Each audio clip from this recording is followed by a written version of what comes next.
Le soleil venait juste de se lever dans la forêt.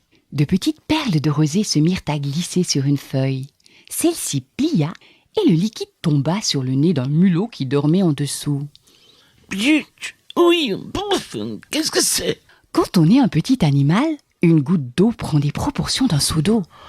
Me voilà bien réveillé. Ce matin-là, le rongeur n'eut pas besoin de faire sa toilette.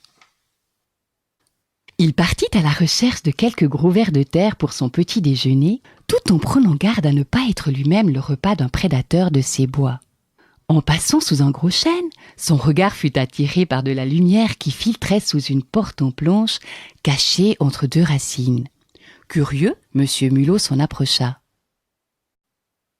Il voulut s'avancer sans faire de bruit, mais sa patte écrasa une fine brindille de bois sec.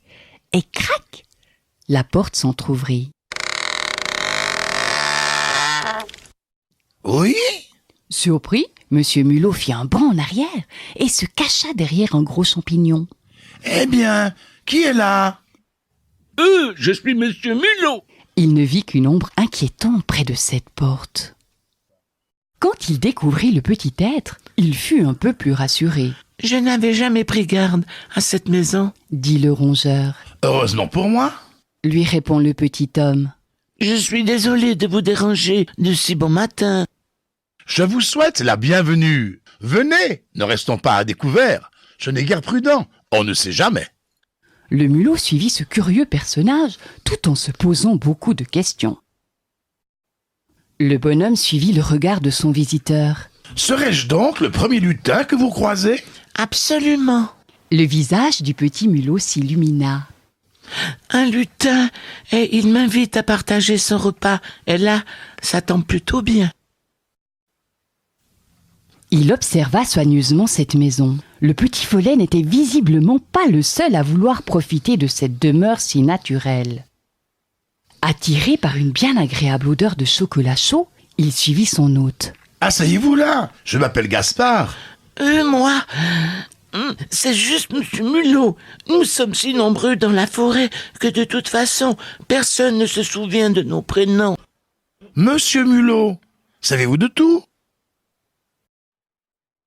Le petit rongeur regarda autour de lui. Il y avait dans un coin un fourneau tout noir qui toussait. Des bûches et quelques branches bien sèches attendaient d'être enfournées. Au fond, on apercevait une fenêtre avec des rideaux à carreaux rouges et blancs, comme dans les livres de contes pour enfants. On avait l'impression que des objets pouvaient prendre la parole à chaque instant. Dis-moi, Gaspard, vous avez un chapeau rouge? Oui, et quand nous les mettons, nous devenons invisibles. Nous ne l'enlevons que pour dormir ou nous frotter la tête. Si par malheur, vous trouvez un bonnet seul dans la forêt, il y a fort à parier que son propriétaire se soit fait attraper par une méchante créature des bois. Oh, c'est terrible! Dit le mulot qui connaissait bien ce problème. Et vous ne craignez pas qu'un vilain découvre votre porte?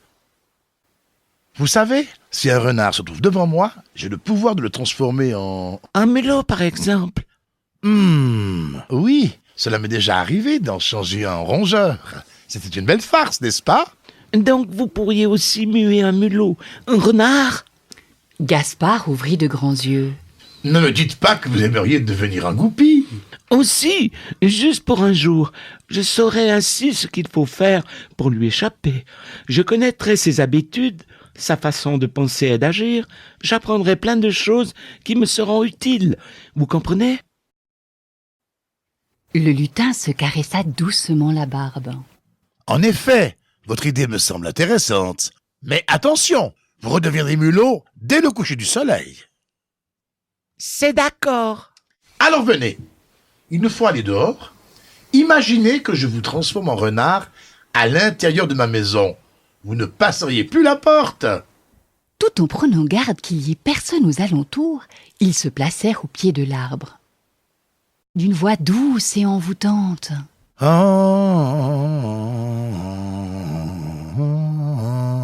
La mélodie emportait déjà Monsieur Mulot, qui se sentit devenir tout léger. La porte et le bonhomme avaient disparu.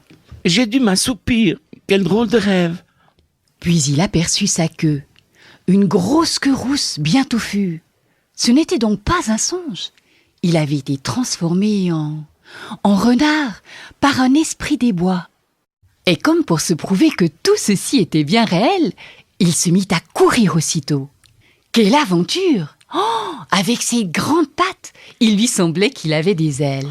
La prochaine fois, je lui demanderai de me transformer en oiseau, et je volerai ainsi jusqu'au plus haut nuage. Il galopa dans tous les coins, jusqu'au moment où son estomac lui rappela qu'il était temps de manger. De ses yeux perçants, il repéra un gros ver de terre. Il l'avala pour le recracher aussitôt. Burk, qu'est-ce qui se passe? D'habitude, j'adore ça. Moi, les lombrics. Son esprit pensait toujours comme un mulot. Les renards, eux, ne mangent pas cela. Il venait juste de l'apprendre. Je ne peux tout de même pas croquer un des miens, S'inquiéta-t-il. Pour ne plus y penser, il fit la course avec 2 ou 3 papillons et sauta vers un bosquet de groseilles. Là, il tomba nez à nez avec un de ses petits cousins qui faisait sa cueillette. Il n'a même pas sursauté. Cela veut dire que je risque d'être croqué moi aussi, sans m'en apercevoir. Les renards ne font vraiment aucun bruit. Dès que le vent tourna, l'animal se redressa sur ses pattes et, surpris par cette odeur, s'enfuit sans demander son reste. Ne t'inquiète pas, ce n'est que moi. Je suis Monsieur Mulot. Il se produisit un glapissement qui fait partir l'autre plus vite que l'éclair. Zut, j'avais oublié que j'étais renard et que je parlais donc comme un renard. Sourit-il. Il se laissa guider par son instinct et découvrit quelques fraises bien rouges qu'il dégusta rapidement. Si ce prédateur aime autant les fruits, il vaut mieux éviter ces endroits en tant que petit rongeur. Il passa le reste de la journée à découvrir les compétences de cet animal. Il voulut grimper à un gros arbre. Malgré plusieurs tentatives, il n'y parvint pas. Ah, si les renards semblent bien incapables de monter sur un tronc, les mulots, eux, sont champions dans cet exercice. Il faut se mettre à l'abri sur une branche en cas de danger. En voilà une chose à retenir. Le soir venu, il retourna près de l'arbre comme convenu. Gaspard, Monsieur Lutin, où êtes-vous?